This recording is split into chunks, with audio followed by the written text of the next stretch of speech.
جس طرح کہ گائے ہے، بکری ہے، بھیڑ ہے، بھینس ہے اور اونٹ بھی۔ تو اگر تم کہتے ہو کہ ہم ابراہیمی دین پہ ہیں تو ابراہیمی دین کے اندر تو اونٹ حرام ہے، کیونکہ تم خود مانتے ہو کہ ابراہیم کے دو بیٹے تھے، اسحاق اور اسماعیل۔ تو ہم بنی اسرائیل حضرت ابراہیم کی اولاد میں سے ہیں، ہم شریعت ابراہیمی کے اوپر ہیں، تو اگر یہ نبی ابراہیمی ہوتا تو اونٹ کو بھی حرام کرتا یہ۔ تو اللہ تعالیٰ نے پھر اس کا جواب دیا قرآن میں، کل الطعام کان حلا لبنی اسرائیل، ہر طرح کی جو حلال چیزیں کھانے کی ہیں نا وہ حلال ہی تھی بنی اسرائیل پر، الا ما حرم اسرائیل علی نفسی، سوائے ان چیزوں کے جو اسرائیل یعنی حضرت یعقوب نے خود اپنے اوپر حرام کر لی تھی، من قبل ان تنزل التوراۃ، تورات کے نازل ہونے سے پہلے۔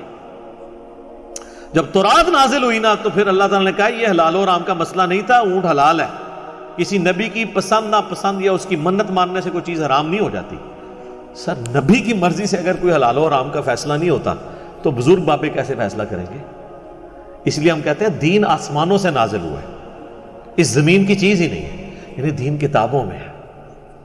یعنی کہ مرنے سے پہلے اے مسلمان کر لے اس پہ غور، کتابوں کا خدا اور ہے، بابوں کا خدا اور۔ تو پھر جواب دیا گیا کہ یہ تو انہوں نے خود حرام کیا تھا، جب تورات نازل ہوئی تو کتابیں کیوں آتی تھیں، پیغمبر کیوں آتے تھے؟ کہ پیغمبروں کے ماننے والے نے جو دین میں خرابیاں داخل کی ہیں وہ نیا پیغمبر آ کے وہ خرابیاں دور کرتا تھا اور پھر دین صاف ستھرا ہو جاتا تھا۔ اس لیے کتابیں بھی تبدیل ہوتی تھیں، انبیاء کی جو تعلیمات ہیں وہ بھی ٹیمپر ہو جایا کرتی تھی، کیونکہ ٹینشن نہیں ہوتی تھی نیا پیغمبر آ کے اس کو درست کر دے گا۔ لیکن ختم نبوت کا تقاضا یہ ہے کہ یہ کتاب تبدیل نہ ہو۔ یہ وجہ ہے کہ قرآن محفوظ ہے اور باقی کتابیں محفوظ نہیں ہیں۔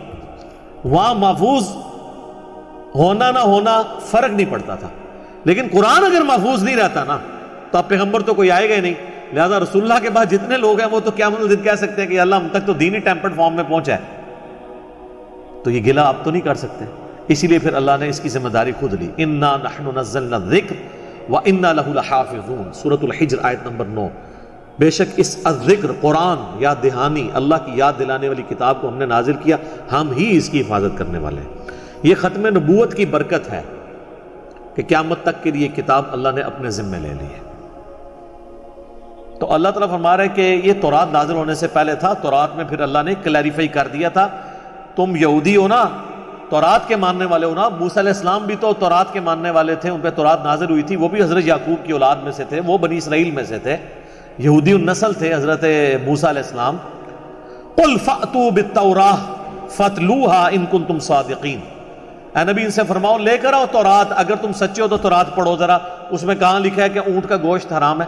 ویسے آج کل کی تورات میں لکھا ہوا ہے کیونکہ وہ تو ٹیمپرڈ فارم میں ہے، نبی علیہ السلام کے مبارک زمانے تک یہ چیزیں انجیکٹ نہیں ہوئی تھی۔